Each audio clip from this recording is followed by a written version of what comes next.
Good morning, gang. Stephen is out filling the bird feeders. I told him that he didn't have to try to figure things out over here today. he did admirably last week. Yes, he did. He did admirably, but he was laughing about it for most of the day. He made me watch the replay of it because he had taped that part. I don't know if it's just my Zoom account, but now when I sign in, it dialog box pops up saying this meeting is being recorded, and then it actually says it in my ears as well. That just happened to us for the first time this morning. I turned it on and I opened the meeting and I hit the record button, and this very loud voice said, "This meeting is being recorded." Somebody somewhere complained about being recorded and not knowing they were being recorded or something. Well, it's something that we talked about with classes that, just for the sake of ethics and transparency, that when we record, we should say, okay, and I'm going to record the meeting now, just so people know. And I think a lot of people stopped doing that in a school setting anyway. So not surprised that some of the higher ups decided that it had to be mandated. Well, I actually have thought about it too. I think here I am recording all the time. Thank goodness that Nancy noticed the button, that other people are noticing stuff like that. There's a couple of different handouts, but the spreadsheet you have to go to the site. Oh, and I've got the window open. Do you want me to just paste it in? I think I got it right now. We'll okay. See. Great. Yep, fantastic. Okay. So we have a couple of pictures in here just for you today. Dad was out taking pictures in the yard, and I said, "Oh, we have to find a way to put that one in just for Sonia." See, 27 people here on Memorial Day Saturday. Isn't that amazing? Good morning. Isn't that amazing? I had a wonderful start. You had a wonderful start. What? Not really. I tripped and broke the hibiscus. You broke the hibiscus? The one I bought yesterday. Oh no. Single stem, snapped it. Oh dear. Are we having fun yet? Well, it's a bad week for hibiscus because I did not, the smaller of mine, the first night that it started getting chilly. The other one's fine. That one definitely did a major droop. So something in the air. Well, at least it only drooped. I broke it off. Well, we've been talking to my sister, who says that the one that she planted last fall that came in the mail, she said, it's dead. It's just not. I said, it's coming. They just take time. I sent her pictures of Corey and Stacy's, which is only just barely up, versus ours that's up further. The one I just broke. But the one that, no, ours in the yard. But the one that Stephen's talking about tripping in the car, in the garage and going over, it was one that he just picked up at a nursery yesterday. It's already got a flower bud on it. It's so far advanced. I tell you, they grow these things so early in the nurseries. I put it not in the middle of the floor, so I wouldn't trip on it. Yeah.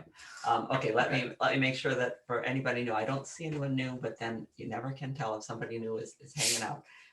Make sure the microphone is off and the camera is off, so they should both have a slash through them. And if you haven't talked with us or chatted with us before, find the chat button and raise your hand. Control chat is at the bottom of the screen as chat, or it's in a ... more session. Participants, if you click on participants, it'll open a window that shows who's here, and most importantly has a raise your hand control piece. So you can raise your hand and we'll turn on your microphone, and you can then talk with us, which we would love, rather than always just chatting. When you open the chat, you'll have a field that says to everyone, where if you type something in and then press return, it'll pop to the top. We can see it. Stephen and I can see it. If we manage to look away from our big screen, we'll see it. But most of the time, Sonia, our daughter who's here, will see it. And that way we know what questions there are, and we can line them up for a question session or interrupt and put them in whenever they come up. Let's see. What else do we have? Oh, and there are a couple of materials today. There is the outline, which starts with arrows and text, but there is also an Excel worksheet, which we recommend highly that you use. We'll show you how to use it today, in the chat menu, I've put in the link that'll let you download this immediately. But this one, there's no direct link to it. You have to go to the website and click the link there because it's an Excel. It comes across as an Excel file, so that you can actually use it. You can actually so that the formulas work. Yeah, so that you can actually put your own fertilizers into this guide. So there, we're done with our regular stuff. And this is the picture that Dad was taking. I thought you broke our hibiscus, which is coming up right behind here. No, I broke the expensive one. There. We've been watching this, and we took pictures of this and had them for you last year to say that this is this plant is very impressive. These are what you see here, what's blooming here on this Euphorbia. Those are evergreen stems. They stood the whole winter. They drooped over under the snow, and we have pictures of them drooping over and showing their wintry, more pinkier colors then. But they made it through the winter. Some of them didn't. Some because I stepped on it one time and broke some. But there are there's new foliage coming up inside, which is also colorful. We used to get plants sent to us by garden centers, nurseries, saying, "Here, take a look at this, review it." And it takes us more than a year to review it because now we know that it makes it through a mild winter. Will it make it through a regular winter? Yeah. And we also need to know what happens if I cut it back. Can I cut it back and leave just those stems and not have the flowering stems? So it takes us a little while to review things. But if we cut it back, do we lose the bloom? And do we really care if we lose the bloom? We'll find that out over a period of time. Gardeners take a little while to find things out. We invited you to send us your questions early so that we could find pictures, and got taken up on that by some people. Thanks, Barb. She mentions that boxwood tree moth may have been imported into Michigan. I have to tell you that I dread sometimes opening the news and finding that there's yet another invasive organism that's spreading through the world, either from our end that way or vice versa. This one, it would appear that some nursery shipped some boxwoods into Michigan from Ontario, where this showed up from Asia or Europe in Toronto in 3 years ago. And so far it didn't seem to move. It wiped through Europe very, very quickly, but in boxwood is native in Europe and is wild in the woods. So there was more of it to live on than here. So in Toronto, it doesn't seem like it moved anywhere, but somebody shipped some boxwood that seemed to have had boxwood tree moth in it. So those of you who have brand new boxwoods this year, you want to watch for this caterpillar. It really makes a mess of the boxwood. It does look a little bit like that pine needle sawfly too. Yeah, and it's a big guy that can eat. It's one of those that bigger though. Eats on the bottom of the leaf until you don't notice, and then one night it's big enough to eat whole leaves, and then it's gone. So kind of watch for this, and let's hope that we don't have just another invasive thing carrying on. And along the same vein, Julie sent something that Diane had sent also about the Japanese maple scale, this little tiny scale, little crusty sucking insect that gets onto a bunch of different plants. It's called Japanese maple scale, which is Joe Boggs at Ohio State, who wrote a very good bulletin on it. And this is his picture from the bulletin, one of his many pictures from the bulletin. He points out that it's a very misleading name. It says Japanese maple scale, and it can live on Japanese maple, but it also can live on 45 other species in 27 different families. So this is one of those Japanese universal beetle type, Catholic in its taste pests that we're going to want to watch for. So take a look for it. It's a very tiny scale, and the important thing to know on this one is that its crawlers, the vulnerable state, the only part that doesn't have this has too late. Right? These are armored already. These are the overwintering females that have eggs underneath them.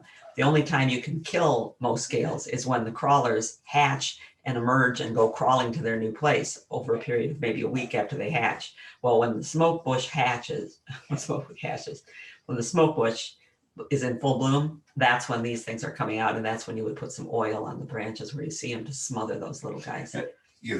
Don't think smothering the armor helps with the oil. Yeah. I don't know. And I think it would work. We could actually, I was wondering whether I could actually go to that site. Better not test. I won't try right now. Thank you. Because this is live. You just see us. Also, a couple of people and this is common, I hear from a lot of friends who say, or we need gardening help with things we can't do by ourselves anymore, or we're overwhelmed with all kinds of things to do.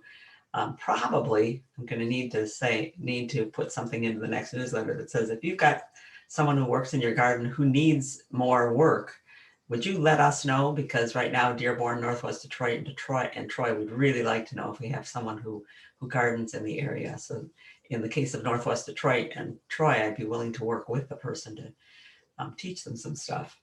But it's hard to find people who have the time, who aren't themselves as a professional already up to their eyebrows in work. And from Amy, we hear about Akabeckia. Now there's a great name. Yeah. Sonia's very good at putting together her friends' names when they get married and they make new names. She's married to a friar, so her name becomes Fricola. So Akabeckia, that's a good name for the combination of Echinacea, which is purple coneflower, and Rebeckia, which is black-eyed Susan. Ours is easy. We're Macnick. Yeah, we're Macnick. That's easy for us. So we'll watch for that one and see what it does.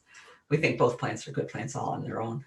And then Nancy and David, the Randalls, had sent something and said, we were digging in the yard. I can't remember why they were digging in the yard, but then isn't it just like gardeners that they're down about 18 inches and they ran into this stuff they'd never run into before. It was hard and crusty. You're almost like rock here. And I think, well, I'll be darned. That's a caliche layer. It's a Spanish word, caliche, but it's in our dictionary because we use it. We've only seen it out west. Yeah. And in arid areas where there is more evaporation out of the soil than there is rainfall each year, it's common. What happens is all the minerals build up in one place as they come up with the groundwater as it's being evaporated out of the soil, but they don't make it all the way to the top, and they accumulate in one layer and they form a natural cement, all these minerals together. And it looks to me like you've got a bit of a caliche layer, which probably might not seem like it, but probably is some of the original soil that was machined when they were developing your lot. Because here's this subsoil that's here was probably original stuff, but you can kind of tell that it's been moved around. It's got not a straight layer on it. And then here's topsoil that's developed in the time that you've had your garden there, where the organic matter is building up in it. So this is probably done then, and they wondered, is it something they should get rid of? If you can, yes. It's like breaking up cement if you want to keep it, but having just a little bit of it. By get rid of, do you mean just break through it, or do you mean try to get it out of there? They're breaking through it. Okay. And yeah, you do want to break through it, but if you want to get it out of there, you can also do that. But it is hard. It is a natural cement. If it isn't a solid, it's not a solid layer. If the water can come up and down next to it and around the side, then it's Or okay. through it. A caliche layer. Are there other questions that we can do in a minute here before we get going? Oh, Marvin. When's the last time we did a question in a minute? In a minute? Well, Marvin says he's looked at the home test for pH. He's got his soil pH from MSU extension test, but it's nice when you're curious, and that's really why we came up with the home test when we had our school gardening. We wanted to show people. Oh, is that what he's talking about? Yeah. We'll take a look at that a little bit later in today's presentation. So I guess we'll go ahead and get started because it is actually time.